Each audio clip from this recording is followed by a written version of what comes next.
अस्सलाम वालेकुम दोस्तों, कैसे हैं आप? अगर आप इस वक्त पीएचडी एप्लीकेशन कर रहे हैं या एमएससी की एप्लीकेशन कर रहे हैं और उसके स्ट्रेस में हैं, ख़ास तौर पर फॉल 26 के लिए, तो ये यकीनन एक सवाल है कि आप प्रोफेसर को ईमेल करें या पोर्टल के ऊपर जो पोजीशंस ऑनलाइन ओपन होती हैं वहाँ पे अप्लाई करें।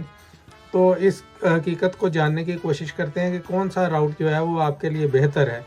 तो आज की वीडियो में हम यही देखते हैं। ज़्यादातर केसेस में दोनों ही ऑप्शन ज़रूरी होते हैं, लेकिन कुछ फील्ड ऐसी हैं जहां प्रोफेसर्स को ईमेल करना आपके लिए गेम चेंजर साबित हो सकता है, लेकिन कुछ जगहों पर ये वक्त का ज़िया होता है। फॉर एग्ज़ाम्पल, अगर मैं अपनी ज़ाती मिसाल लूँ तो मैंने डायरेक्ट अप्लाई किया था और प्रोफेसर को डायरेक्ट कांटेक्ट नहीं किया था, बाद में कांटेक्ट हुआ था मेरा प्रोफेसर से, लेकिन मैंने ऑनलाइन एप्लीकेशन पहले की थी। आज की वीडियो में हम इस सारे सिस्टम को डीकोड करने की कोशिश करते हैं कि रियल एडमिशन जो है वो इनसाइडर जो है वो हैं क्या असल में, और प्रोफेसर्स के साथ मशवरा करने के बाद हम ये बनाने की कोशिश कर रहे हैं आज का कंटेंट। और जो लोग जो कि अब तक कामयाब हो चुके हैं उनके साथ भी ये डिस्कस किया है, तो उनके निचोड़ के तौर पर हम आपको एंड तक वीडियो के ये वाज़ह कर देंगे कि कौन सा तरीका जो है वो बेहतर है कि प्रोफेसर को ईमेल करना या ऑनलाइन पोर्टल पे जो ओपन एप्लीकेशंस हैं उनके ऊपर अप्लाई करना, कौन सा बेहतर है। सबसे पहले ये समझना ज़रूरी है कि पीएचडी एडमिशन के बुनियादी तौर पर दो सिस्टम होते हैं। पहला सिस्टम जो है वो कमेटी बेस्ड होता है, जो ज़्यादातर यूएस की ह्यूमैनिटीज़ और कुछ सोशल साइंसेज में आम है। यहाँ एक डिपार्टमेंटल कमेटी होती है, तमाम दरख्वास्तों को मजमूई तौर पर देखती है और आप ऑनलाइन पोर्टल के ज़रिए अप्लाई करते हैं और एक उन्होंने एसओपी बनाया होता है और सुपरवाइज़र का जिक्र आप कर सकते हैं उसके अंदर, लेकिन वो उम्मीद नहीं कर रहे होते कि आपके पास एक्सेप्टेंस लेटर हो या पहले ही आपने किसी के साथ ईमेल करके कांटेक्ट किया हो। ये कमेटी बेस्ड सिस्टम होता है। दूसरा सिस्टम जो है वो लैब सुपरवाइज़र या लैब बेस्ड जो एडवाइज़र बेस्ड होता है, जो कि engineering, computer science, biology, neuro science और साइकोलॉजी में बहुत आम है।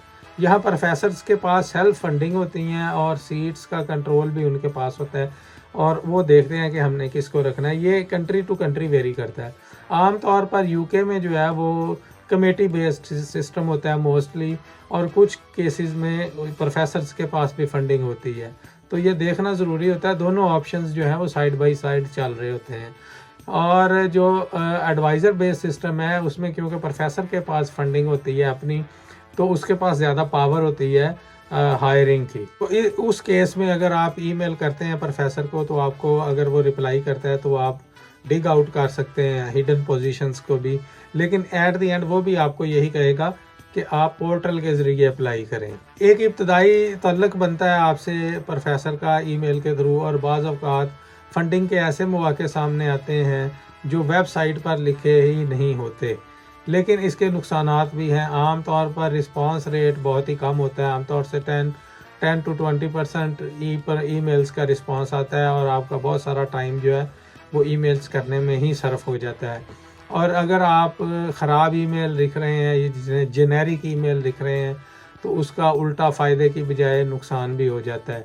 इसके बरक्स अगर ऑनलाइन पोर्टल पर आप खूबसूरत एप्लीकेशन जमा करवाएं, तो वो एक ऑफिशियल एप्लीकेशन होती है जिसको कमेटी ने हर सूरत स्क्रूटनाइज करना ही होता है और उसमें आपको प्रायर कांटेक्ट करने की ज़रूरत नहीं होती। कंप्यूटर साइंस, इंजीनियरिंग और बायोलॉजी जैसी फील्ड में ईमेल करके आप अपने सुपरवाइज़र्स के साथ रब्ता कर सकते हैं, लेकिन कुछ प्रोग्राम जो एडवर्टाइज होते हैं उसमें प्रोफेसर्स ने लिखा भी होता है कि हमें ईमेल ना करें, और सारी मालूमात जो है वो वेबसाइट के ऊपर ही दी होती है। प्रोफेसर को ईमेल कैसे करें, सही तरीका या बिल्कुल ना करें। सच ये है कि ज़्यादातर कोल्ड ईमेल्स इग्नोर हो जाती हैं क्योंकि प्रोफेसर को रोज़ाना सैकड़ों ईमेल्स मिलती हैं। कुछ पर्सनलाइज्ड और कुछ कंसाइज ईमेल वाकई फ़र्क डाल सकती हैं।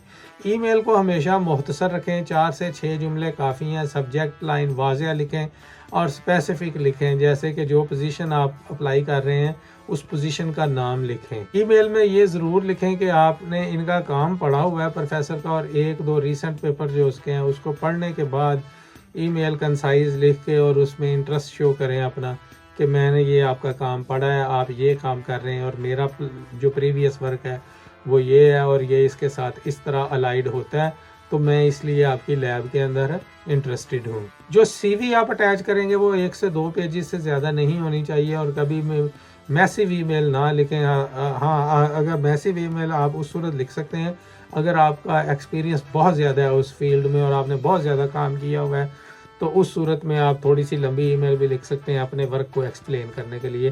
لیکن اگر آپ کا اتنا ورک جینوین نہیں ہے، پیپرز پبلیکیشنز نہیں ہیں، تو شارٹ ای میل لکھیں۔ ایک طریقہ یہ ہوتا ہے کہ 2 ہفتے ویٹ کریں ای میل کرنے کے بعد، اور اگر آپ کو رسپانس نہ آئے تو پھر اس کو ایک دفعہ فالو اپ کریں۔ اگر پھر بھی جواب نہیں آتا تو پھر اس کو سمجھیں کہ یہ اب ریجیکٹ ہی ہے۔ لیکن اگر آن لائن پورٹل پہ وہی پوزیشن اوپن ہے اور رسپانس نہیں بھی آتا تو لازمی پورٹل پہ اپلائی کر دیں تاکہ وہ چانس آپ کا ضائع نہ ہو۔ اب ڈیٹیل میں اگر بات کریں آن لائن پورٹلز کی، تو آپ نے پروفیسر کو ای میل کی ہو یا نہ کی ہو، پورٹل پر آپ نے اپلائی کرنا ہی کرنا ہے ہر صورت۔ اور اگر آپ کے پاس ریکمنڈیشن لیٹرز ہیں، ٹرانسکرپٹ ہیں، ایس او پی ہے، فی ہے، اور بعض جگہ جی آر ای، یہی مین چیزیں ہوتی ہیں جو کہ کسی بھی جگہ پہ اپلیکیشن کے لیے درکار ہوتی ہیں۔ اگر آپ نے انگلش پروفیشنسی کے ٹیسٹ کیے ہوئے ہیں آئٹس یا ٹوفل، تو وہ آپ کو پلس پوائنٹ دیں گے لازمی۔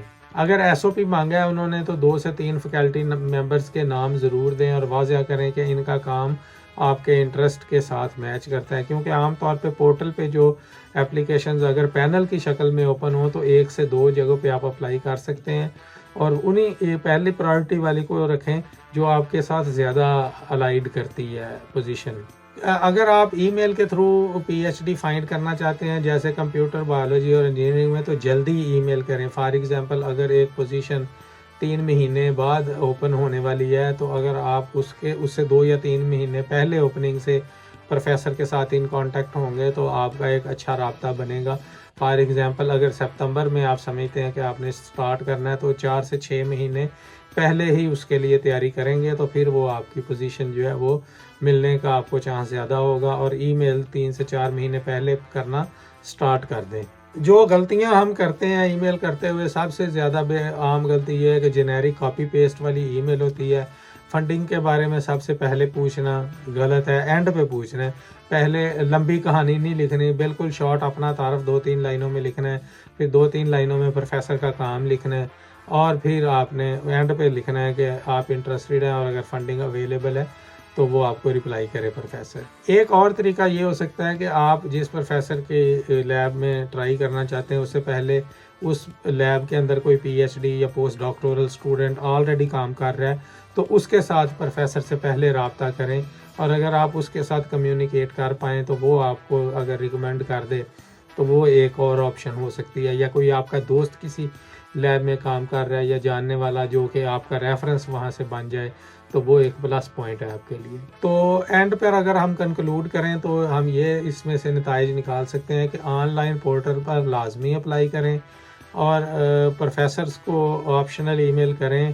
اگر آپ کو ایکسیپٹنس لیٹر مل جاتا ہے تو well and good, otherwise online portal کو کبھی مس نہ کریں۔ جو بھی پوزیشن اوپن ہوتی ہے اس کو لازمی اپلائی کریں، اور اگر ای میل کرنی ہے تو اسمارٹ ای میل کریں، کاپی پیسٹ والی ای میل مت کریں۔ اور یہی وہ ٹیکنیک ہے جس سے آپ پی ایچ ڈی ٹائملی حاصل کر سکتے ہیں۔ یہ آج کی ویڈیو میں ہم نے جرنل گائیڈ لائن دیکھیں کہ پی ایچ ڈی کو کس طرح آپ نے سرچ کرنا ہے۔ آنے والے ویڈیو میں ہم دیکھیں گے مزید ٹاپکس جو کہ آپ کے لیے ہیلپ فل ہوں۔ آج کے لیے اتنا ہی، اللہ حافظ۔